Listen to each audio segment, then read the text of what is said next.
Mungkinkah suatu hari siapa Tasya namanya saya lupa, itu nulis email ke seluruh orang Amerika atau dunia, tolong aku nggak makan hari ini, aku takut juga tahun depan aku sekolah atau tidak. Kurang ajar nggak itu?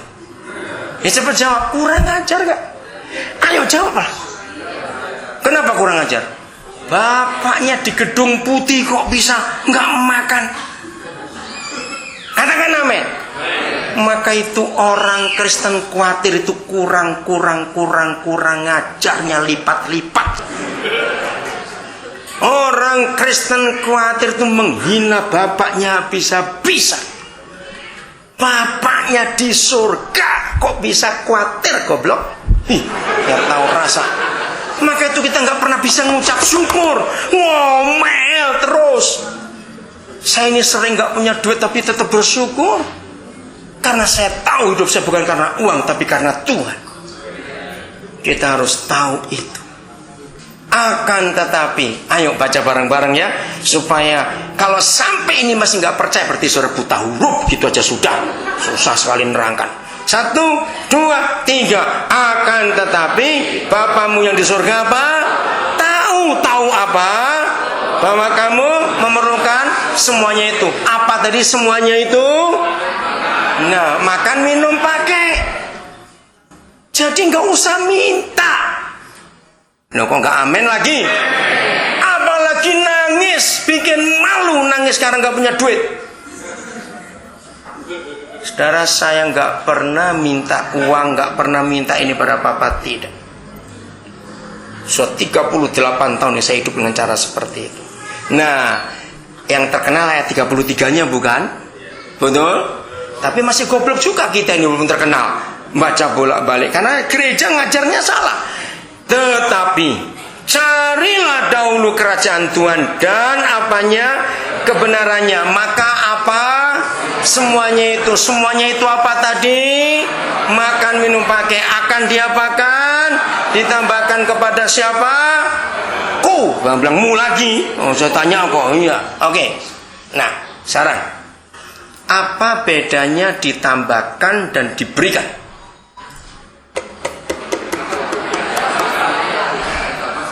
Ya, kalau tambah sudah punya, kalau diberi belum punya. Ini yang nggak pernah diteliti. Masalahnya banyak pendeta menerjemahkan ayat carilah dahulu kerajaan surga, kerajaan Tuhan berserta kebenarannya apalah, rajin melayani, doa pagi, main tamburin, membersihkan gereja, pokoknya pelayanan. Berarti itu terjemahan salah, itu teologi. Tetapi carilah dahulu kerajaan Tuhan dan kebenarannya. Jangan salah arti ayat. Nah, untuk tahu apa itu kerajaan surga, apa itu kerajaan Tuhan, ya kita cari ayat yang menerangkan apa itu kerajaannya. Sekarang buka Roma 14 ayat 17. Jadi ngomong apa saja harus ada dasar ayatnya. Jangan cuma ngomong, bukan karena pengalaman, tidak. Nah, apa itu kerajaan surga? Sudah ketemu? Ayo. Kerajaan surga bukan soal apa dan apa? Makanan dan minuman, jelas. Tapi soal apa? Damai sejahtera 1, 2. Satu kok damai sejahtera, bukan. 1 apa? Kebenaran. 2 apa? Damai sejahtera. 3 oleh Roh Kudus. Ingat 3 ini. Jadi kalau kerajaan surga itu adalah kebenaran, damai sejahtera, sukacita oleh Roh Kudus, maka kalau Tuhan Yesus berkata carilah dulu kerajaan surga beserta kebenarannya, jadi kita harus cari apa? Iya, dan damai sejahtera dan sukacita. Maka itu dengan saya itu malas nginep di hotel, sukanya di rumah orang. Kenapa? Supaya fellowship, bisa ngomong-ngomong, cerita, belajar banyak. Nah, banyak orang Kristen punya hobi aneh. Hobinya tiap kali bangun pagi pasti marah-marah. Ada saja bahan untuk marah. Entah lampu belum mati, jendela belum dibuka, ini belum dipel, marah, ini belum beres, mobil belum dikeluarkan. Ayo, yang hobinya marah-marah bertobat. Harusnya pagi-pagi kita bangun cari, bukan Tuhan, ini loh tadi. Ya, carilah kerajaan surga. Jadi begitu melek mata, langsung cari kebenaran. Siapa kebenaran itu? Akulah jalan, akulah hidup, akulah Nah, siapa kebenaran itu? Yesus dan firman-Nya. Carilah damai, jangan ngamuk dulu kalau bangun pagi. Bangun pagi sudah ngomel dulu, itu cari neraka akhirnya. Cari yang ketiga apa? Sukacita. Besok pagi bangun ngomel, awas. Kalau sepanjang hari kita mulai cari kerajaan surga beserta kebenarannya. Saudara, saya pernah membuktikan dengan ilmu jiwa. Orang yang bangun pagi itu segar, hatinya tenang, sejahtera, nggak mau dikhawatirkan, ditakuti walaupun hari itu masalah banyak. Dia itu lega, sejahtera, pikirannya fresh.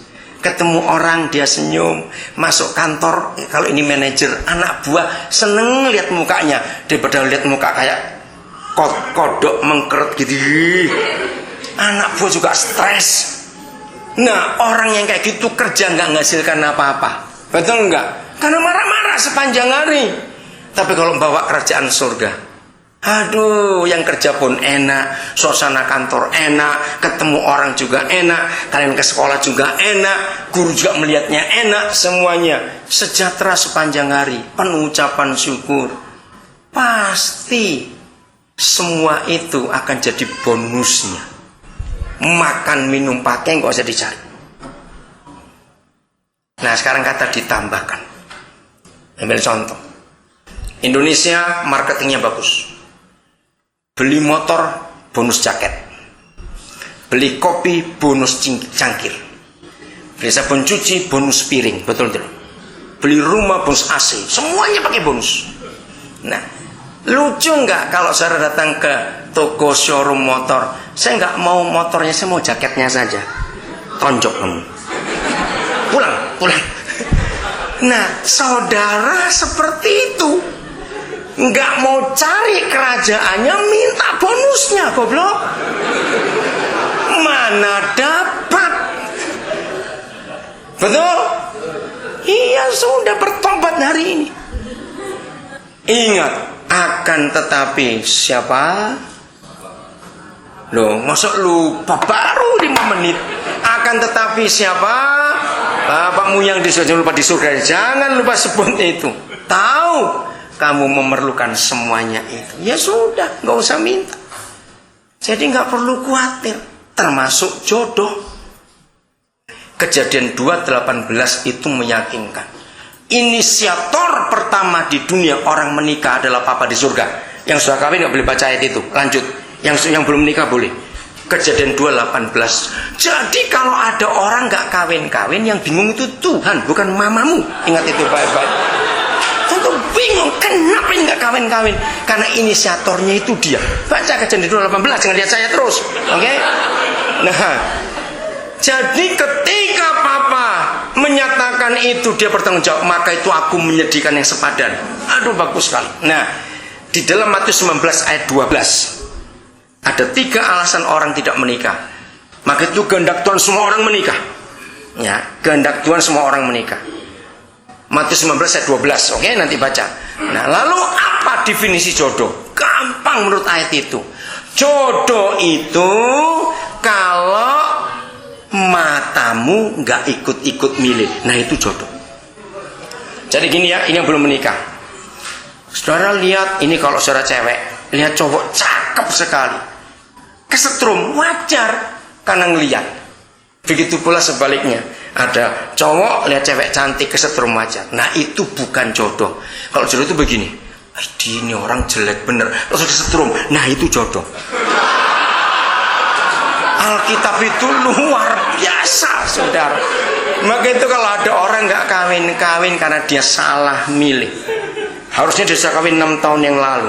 Cuma karena waktu Tuhan kirim kakinya pendek sebelah, dia tolak. Ya sudah, nggak kawin-kawin dia. Ingat ya, jodoh itu kalau apa? Matamu nggak ikut-ikut, ya sudah. Jadi nggak usah dikhawatirin, sudah ada Papa sediakan, nggak usah dicari. Untuk apa saja. Nah, bagian terakhir, ya, karena yang lihat jam sudah banyak. Yakobus 1:17. Supaya kita bisa bersyukur kepada Papa di surga. Yakobus 1:17. Ayat ini dahsyat sekali. Yakobus 1 ayat